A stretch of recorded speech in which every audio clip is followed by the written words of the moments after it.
इस समय हम जनपद फर्रुखाबाद में हैं और वर्तमान में हम पुलिस लाइन फतेहगढ़ में हैं। आज गणतंत्र दिवस का अवसर है और आप देख सकते हैं इस समय यहाँ पर परेड चल रही है पूरी तरीके से और राज्य मंत्री प्रतिभा शुक्ला जी पर यहाँ पर आई हुई है और श्रीमान जी डीएम साहब भी बैठे हुए हैं। उनके सामने यहाँ पर जो है तमाम जनपद के वासियों के सामने और पुलिस प्रशासन की मौजूदगी में यहाँ पर परेड किया जा रहा है। ये मोटरसाइकिल स्लो स्पीड पर चल रही है और आप देख सकते हैं किस तरीके से ये लोग परेड यहाँ पर कर रहे हैं और एक जनता को संदेश दे रहे हैं। आप देख लीजिए ये डायल 112 पुलिस भी आ रही है जो कि हमारी सेवा में सदैव तत्पर रहती है।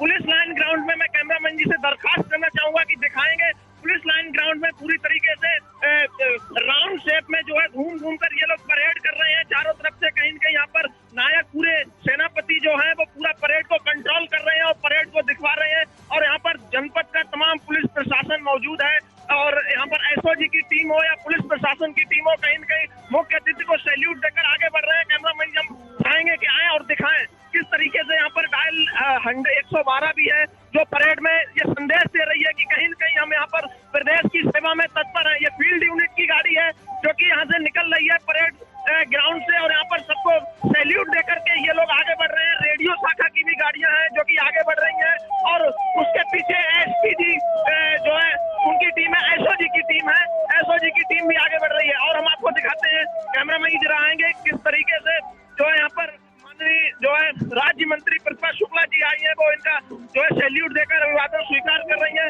दिखाएंगे किस तरीके से और ये यातायात पुलिस प्रभारी है इनकी ये परेड ग्राउंड से ये गाड़ी जा रही है और अंत में एम्बुलेंस भी ये कहीं न कहीं ये परेड के समय ये संदेश देना चाह रहे हैं कि किस तरीके से हम आपके यहाँ सेवा में तत्पर हैं और ये उत्तर प्रदेश सरकार जो है उत्तर प्रदेश सरकार की सेवा में ये समस्त जो पुलिस प्रशासन ये हमेशा तत्पर रहता है और राज्य मंत्री जी के समक्ष क्योंकि यहाँ पर मुख्य अतिथि बनाई गई है और इनके समक्ष सभी लोगों ने परेड का जो है यहाँ पर सलामी दी।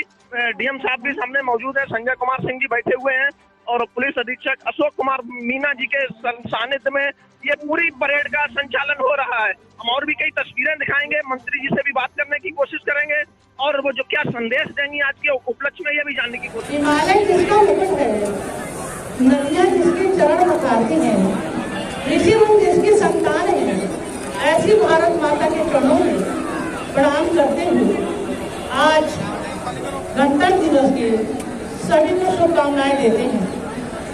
विशेष तौर पर पुलिस अधीक्षक महोदय, उनकी पूरी टीम, जिलाधिकारी महोदय और यहाँ फर्रुखाबाद में उपस्थित हमारे जितने साथी और भाई हैं, बच्चे हैं, मीडिया बंधु हैं, सभी को बहुत सारी शुभकामनाएं। ये अवसर इसलिए भी बहुत महत्वपूर्ण है क्योंकि अमृत महोत्सव के बाद मनाया जा रहा है और हम ये समझते हैं कि आज के दिन जब हमारा भारत 15 अगस्त को आजाद हुआ था 1947 को और 50 में जब संविधान को पहले ही बन गया था, लेकिन 1950 में इसे अंगीकृत किया गया जनता के द्वारा।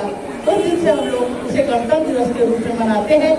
तो हम अपने सभी उन शहीदों को जिन्होंने भारत को आजादी दिलाने में अपनी कुर्बानी दे दी, जिनके नाम कुछ है और कुछ विलुप्त से हैं, लेकिन सभी को हृदय से बहुत सारी श्रद्धांजलि अर्पित करते हैं और यही कहना चाहेंगे आज के दिन में कि हम ये शपथ लें कि हमारे प्रधानमंत्री जी जिस तरह से भारत को एक आत्मनिर्भर भारत, एक युवा भारत बनाने का संकल्प कर रहे हैं। G20 के तहत हमारा अपने भारत में ही नहीं विदेश में भी अपना नाम हुआ है और हम समझते हैं कि बहुत ज्यादा हम लोग देश की भावना से अंगीकृत होते हुए आज के दिन में बहुत खुशी का अनुभव कर रहे हैं। हम अपने सभी सैनिकों के लिए जो सीमा में खड़े रहते हैं उनके लिए यही कहेंगे कि वास्तव में आपकी कुर्बानी, आपकी शहादत कभी बर्बाद नहीं जाएगी। इसीलिए प्रधानमंत्री जी ने दीपों का नाम जाकर सैनिकों के नाम से रखा गया है, सुभाष चंद्र बोस जी के नाम से रखा गया। अभी लेटेस्ट में 23 तारीख को प्रधानमंत्री जी नाम दिया है। तो हम समझते हैं जब अपने घरों में हम चैन से सोते हैं तो आप सीमा पे खड़े रहते हैं और हमारी रक्षा करते हैं। अगर आप हमारी रक्षा न करें तो हम समझते हैं कि हम कभी भी चैन से नहीं रह सकते। तो जितने भी हमारे सैनिक और प्रहरी देश की सेना में खड़े हैं सभी को बहुत सारी 26 जनवरी की शुभकामनाएं प्रेषित करते हैं और उनके लिए यही कहेंगे कि फूल की भी कामना रही, मुझे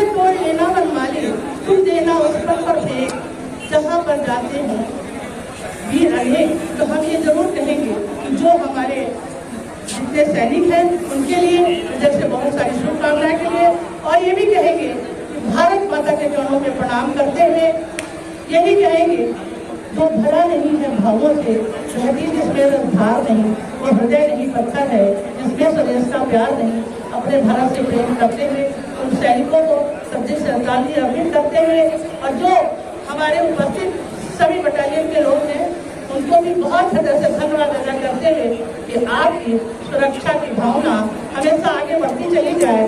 जब बदमाश कोई पुलिस तमंचा लेकर जाता है तो हम लोग डर जाते हैं, लेकिन यही हथियार जब आपके हाथों में होता है तो हम सुरक्षित और अमन महसूस करते हैं।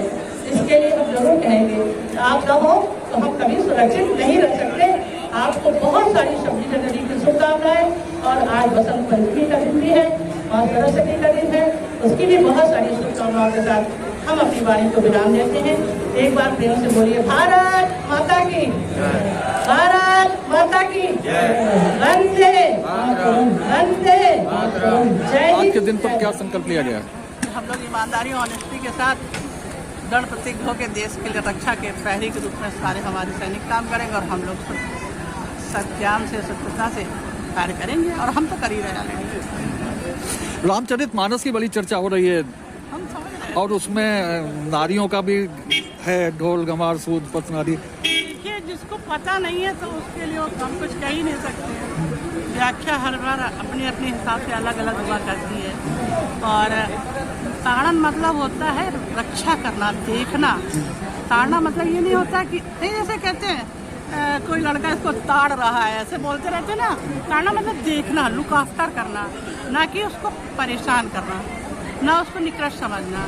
तो अपनी अपनी ढंग से समझने की बात होती है कि हम किस ढंग से उसकी मतलब व्याख्या करें, और अपनी अपनी समझ होती है। हम तो समझते हैं कि रामचरितमानस में जितने भी दोहा और चौपाई हैं एक एक मंत्र के समान है, और हमारे बिल्कुल इतनी अच्छी शिक्षा मिलती है, आदर्शों की शिक्षा मिलती है। हम ग्रहण करना चाहें तो भाई कैसा हो भरत जैसा, पत्नी कैसी हो सीता जैसी। रामचंद्र जी से जब लोकुश ने पूछा कि आपको पता था कि मेरी माँ ऐसी मतलब सच्चरित है सीता माता, तो आपने क्यों निकाल दिया? उन्होंने कहा मैंने अपने व्यक्तिगत धर्म को न देकर राज धर्म का पालन किया। तो ऐसे रामचरितमानस के लिए हम क्या कहें, जितने भी कहें बहुत ही अच्छा, और जो नहीं कह रहे हैं उनके लिए हम उनको ना समझ की श्रेणी में डालेंगे। आलोचना बढ़ रही है, ऐसे लोगों का समाज से बहिष्कार नहीं होना चाहिए। देखिए ये तो आलोचना करने वाले पे हमने कहा जाकी रही भावना जैसी, प्रभु मुहूर्त देखी थी जैसी। हम जो सोचते हैं वही हमें दिखाई पड़ता है। तो हम हमारे प्रधानमंत्री जी और मुख्यमंत्री जी तो नारियों को बिल्कुल आगे बढ़ाने की बात कर रहे हैं, और ऐसे इस समय और ऐसे सुंदर अवसर पर हम समझते हैं कि ये सारी पुरानी बातें हैं, और रामचरितमानस पर कुछ भी बात कहना तो हम समझते उसका परिणाम आगे खुद भुगतना है, क्योंकि ईश्वर तत्व तो मानना ही पड़ेगा, कहीं ना कहीं है। मूर्ति के रूप में ना माने तो वो राम तत्व हमारी आत्मा में तो रोहित है, रोम रोम में व्याप्त है। ऐसे राम शब्द के लिए कुछ भी कहना अक्षम है। ठीक।